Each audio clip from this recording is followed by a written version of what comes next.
ಚಾನೆಲ್ಗೆ ಸ್ವಾಗತ. ನಾನು ಪೂಜಾ. ಈಗ ನೋಡೋಣ ಈ ಕ್ಷಣದ ಸುದ್ದಿಗಳನ್ನು. ತಾಲೂಕಿನ ಕೆರೆ ಕಟ್ಟೆಗಳಿಗೆ ನೀರು ಬಿಡದಿರುವ ಸರ್ಕಾರ ಹಾಗೂ ಜಿಲ್ಲಾಡಳಿತದ ಕ್ರಮವನ್ನು ಖಂಡಿಸಿ ಮುಖ್ಯಮಂತ್ರಿ ಸಿದ್ದರಾಮಯ್ಯ ಅವರ ಆಗಮನದ ವೇಳೆ ಪ್ರತಿಭಟನೆ ನಡೆಸಲು ಮುಂದಾಗಿದ್ದ ಮಾಜಿ ಶಾಸಕ ಡಾಕ್ಟರ್ ಕೆ ಅನ್ನದಾನಿ ನೇತೃತ್ವದ ಜೆಡಿಎಸ್ ಹಾಗೂ ಬಿಜೆಪಿ ಕಾರ್ಯಕರ್ತರನ್ನು ಪೊಲೀಸರು ಬಂಧಿಸಿದ ಪ್ರಸಂಗ ಶನಿವಾರ ಸಾಯಂಕಾಲ ಪಟ್ಟಣದಲ್ಲಿ ಜರುಗಿತು.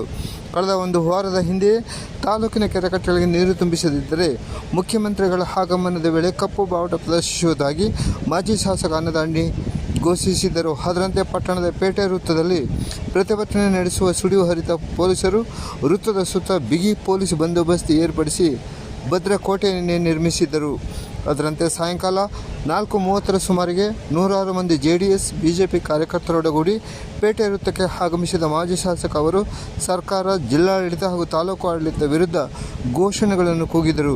ಈ ವೇಳೆ ಮಾತನಾಡಿದ ಅನ್ನದಾನಿ ಅವರು, ತಾಲೂಕಿನ ಕೆರೆ ಕಟ್ಟೆಗಳಿಗೆ ನೀರಿಲ್ಲದೆ ಒಣಗುತ್ತಿದ್ದು, ಕೃಷಿ ಚಟುವಟಿಕೆಗಳಿಗೆ ಸಹ ನೀರಿಲ್ಲದೆ ರೈತರು ಪರಿತಪಿಸುತ್ತಿದ್ದಾರೆ.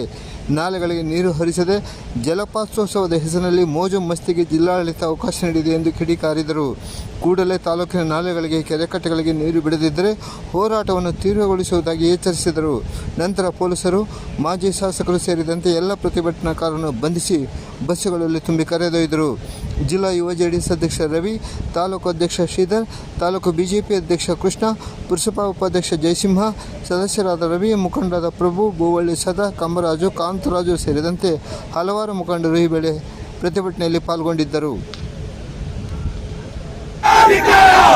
ಜಲಪಾತೋತ್ಸವ ಆಚರಿಸಿ ಮೋಜು ಮಾಡುತ್ತಿರುವ ಕಾಂಗ್ರೆಸ್ ಸರ್ಕಾರಕ್ಕೆ